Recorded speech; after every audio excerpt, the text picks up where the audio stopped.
It sounds like something that we ought to do. And there's actually even a place in the Bible where it does say to live, to please others, and not yourself. But then Acts 5:29 says we must obey God and not man. And so I think that, you know, we want to try to please people and make them happy until what they're wanting us to do is going against what God is wanting us to do. And growing up in an abusive home with an angry, alcoholic father and a mother who was just weak in her temperament. She was fearful and weak, and she wouldn't really stand up for herself or for my brother and I. And my father was sexually abusive, abused me on a regular basis for 12, 13, 14, 15 years. That's all I ever remember, so I know it started really early. And it was repetitive. It wasn't just a handful of times. It was all the time. And my mother knew it. She caught him. I told her, but she couldn't do anything about it. And 30 years after I was out of there and in ministry, she said to me one day, "I'm sorry for what I let your dad do to you." She said, "I just didn't think," and to me, this is interesting. "I didn't think that I could make it on my own and take care of you and your brother. And I didn't think I could face the scandal."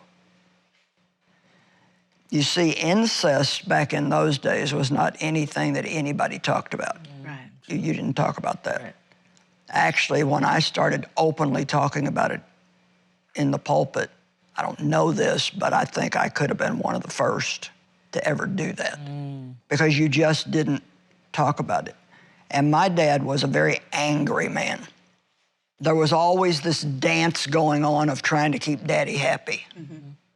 I could tell earlier when you were talking that we could just overlay the stories and we have similar. You know, they would be the same. And so it was all about doing whatever was required to keep him happy. Because when he got mad or angry, it just wasn't pretty. I mean, it could be anything from getting slapped across the face to having all your privileges taken away, whatever those were. So you don't live like that for that many years and then just walk away and not still have some of that left over. So my situation with people pleasing is really, I think, very interesting because I was also a controller. So if I could control somebody, I would. But if they wouldn't let me, and it was a relationship I wanted to keep, then I would quickly become the people pleaser. And so I did both. So being around me, you would never, ever, ever think that I was ever a people pleaser because I come across strong and, you know, and normally, you know, that is the way that I am. But as I got older and I got into other relationships and got into church, now this is before God ever called me to preach or before I always say before I became a serious Christian, you know. I've been a Christian as long as I can remember, but I wasn't a serious one until God touched my life back in the 70s during the outpouring of the Holy Spirit that we often refer to as the charismatic movement.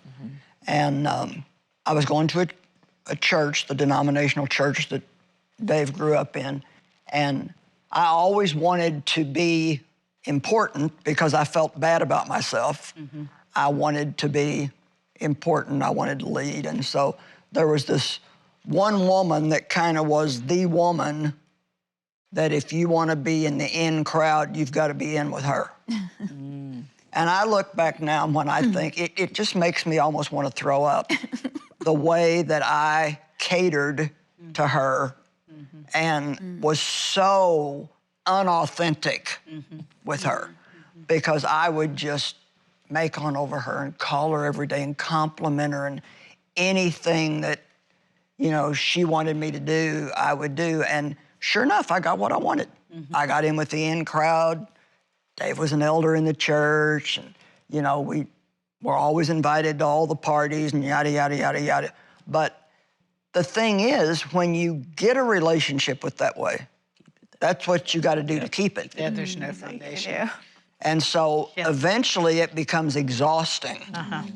And you get so fed up with falling all over this person that you really can't even hardly stand. And then when God did touch my life and I was called to teach, all these people that I thought were my friends were the first ones to turn against me and tell me, if this is what you're going to do, then we can't have anything to do with you. So all my people pleasing didn't really get me any friends. It just an exercise in exhaustion. Wow. And I pretty much don't have a problem anymore with people pleasing except with my children. Okay. And it's not that they try to make me be a people pleaser. I do it all on my own. And so I can talk about people pleasing because I know. And then I also found in my life as an adult that anytime I ran across somebody that had a personality like my father's, I would go into that same routine again. Right. Wow. If they were real strong and abrasive and aggressive and had a quick temper, I would quickly become the people pleaser because I just didn't want anybody mad at me. I lived in so much anger when I was growing up that I don't, I mean, even if two of my kids aren't getting along, I can't stand it until everything is, peaceful again. Hi everybody, I hope you enjoyed this video. Subscribe today and you'll never miss a new upload. Thanks for being a part of our Better Together community.